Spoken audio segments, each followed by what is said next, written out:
So, in other words, laugh at your jokes. All right.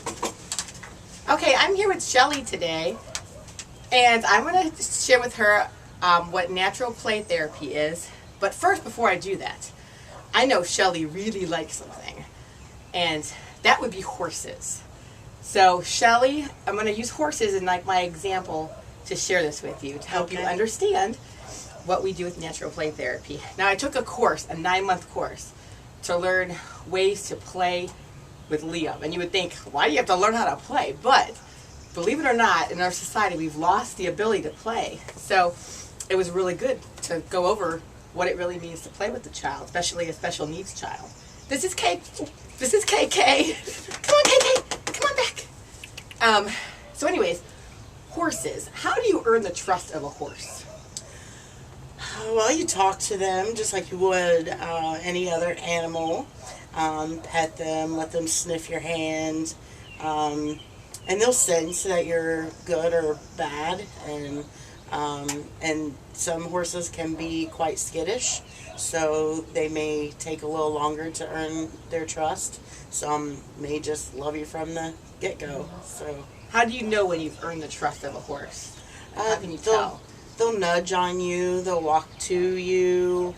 Their ears will be forward rather than back. That's the way they communicate with their ears. We have more cats joining us. All right. So one of the main things with play is that before you can play with a child, they have to trust you. Right. So some of the ways that parents can lose it, children naturally trust parents and adults.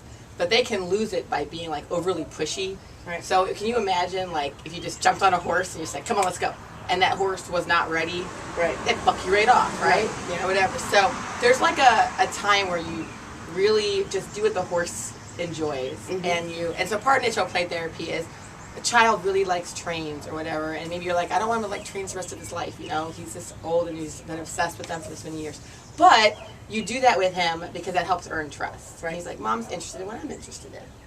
So, and then we have a thing in natural play therapy called bridging and exploring. So that's kind of like how you would bridge and explore with a horse is you would be petting them, and you would be feeding them all the things they're interested in. You'd just be part of it, right? And if they show you the signs that they didn't like you there, you back off. You might just be in the room and say, okay, you give them a space, and you give them some time.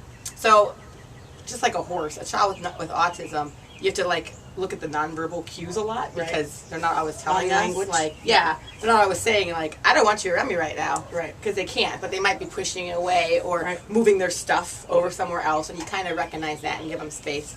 But then there's a thing called bridging and exploring. So you want to take that child to a new level.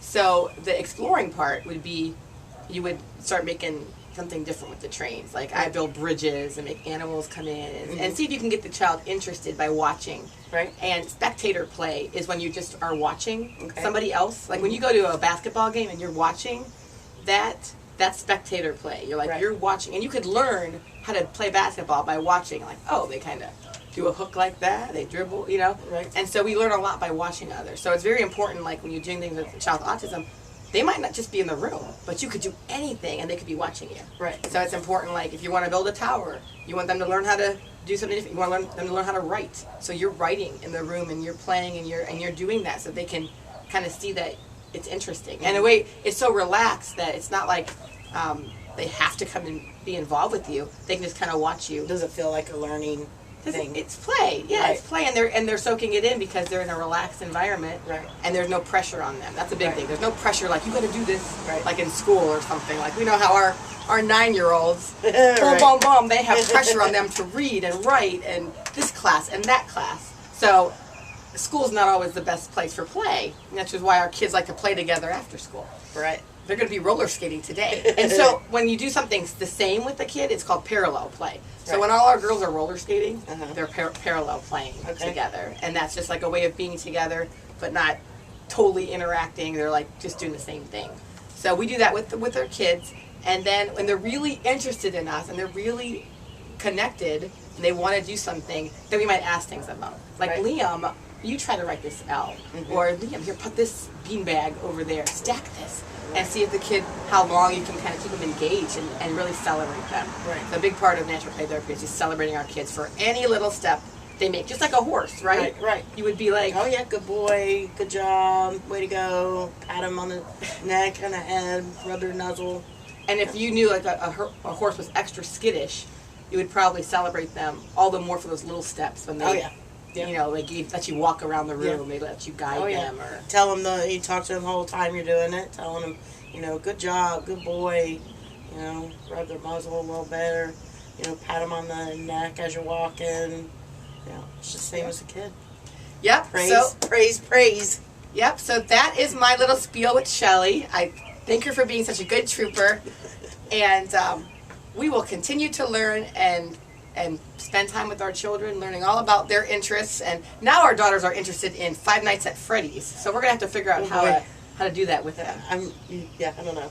I We'll figure it out. listen to my daughter as she tells me, look at this video of the chicken doing the chicken dance. And I'm like, oh, that's interesting. Great. Lovely. All right, thank you. Bye.